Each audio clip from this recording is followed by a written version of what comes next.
तमाम देखने और सुनने वालों को खबरकार में खुशामदीद।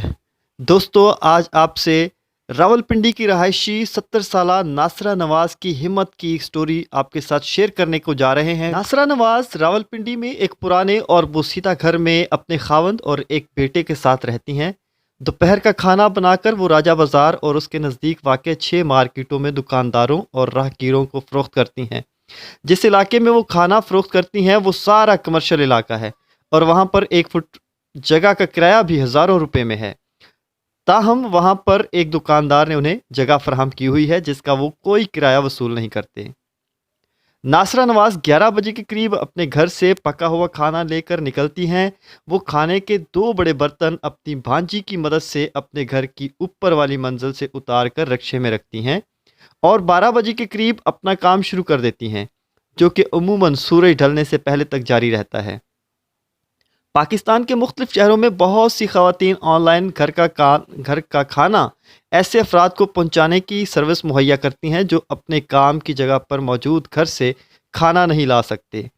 ताहम एक खातून की तरफ से पका हुआ खाना आवाज़ें लगाकर फ़रोख्त करना नई बात है।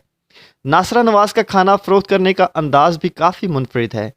उन्होंने एक माइक अपने पास रखा हुआ है, जहाँ से वो गुज़रती हैं तो वो उस रोज़ बनाए अपने खानों की आवाज़ें लगाती हैं और जिन दुकानदारों या राहगीरों को उसमें से जो डिश पसंद आए तो वो उसकी फरमाइश करते हैं।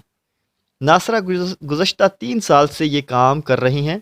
वो कहती हैं कि दुकानदारों की फरमाइश और पसंद को सामने रखते हुए वो रोज़ाना 4-5 पकवान बनाकर उन्हें डिस्पोजेबल बर्तनों में पैक करती हैं और अगर किसी की अलग से फरमाइश हो तो फिर उस सारिफ के लिए खसूसी डिश तैयार करती है।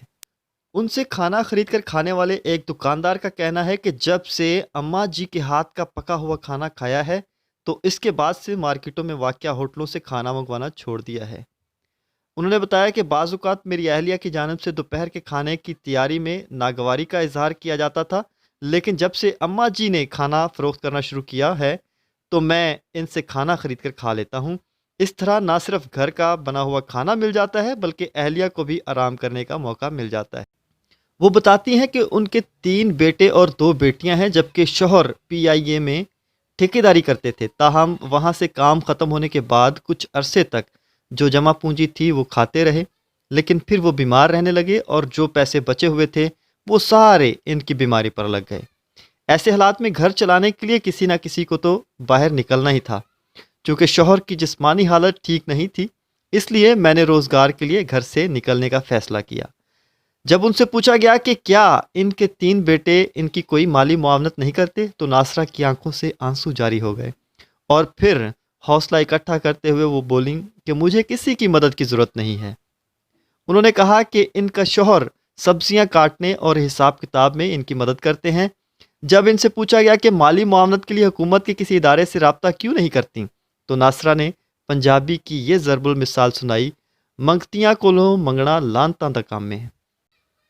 उन्होंने कहा कि जब वो सड़कों पर बाहर ख़वातीन और बच्चियों को भीख मांगते हुए देखती हैं तो उनका सर शर्म से झुक जाता है। उन्होंने कहा कि वहाँ से गुज़रने वाले लोग जिस तरह बुरी नज़र से उन ख़वातीन को देखते हैं तो बतौर ख़ातून वो पानी पानी हो जाती हैं। नासरा नवाज का कहना था कि वो भीख को एक लानत समझती हैं और उन्होंने सड़कों पर भीख मांगने वाली मुतअद्दिद लड़कियों से कई बार कहा है कि वो भीख मांगना छोड़ें और कोई हुनर सीख कर अपना कारोबार रोज़गार कमाएं। उन्होंने बताया कि वो रोज़ाना जो खाना बनाती हैं उनसे कुछ हिस्सा इन अफराद के लिए भी होता है जिनके पास खाने के पैसे नहीं होते।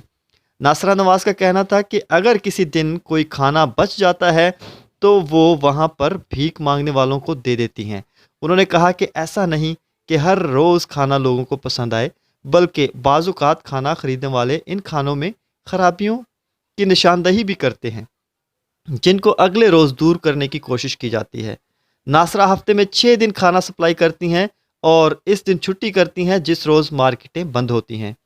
नासरा नवाज छुट्टी वाले दिन अपने बच्चों के घरों में जाती हैं। इनके बारे में बात करते हुए एक मरतबा फिर उनके आंसू जारी हो गए।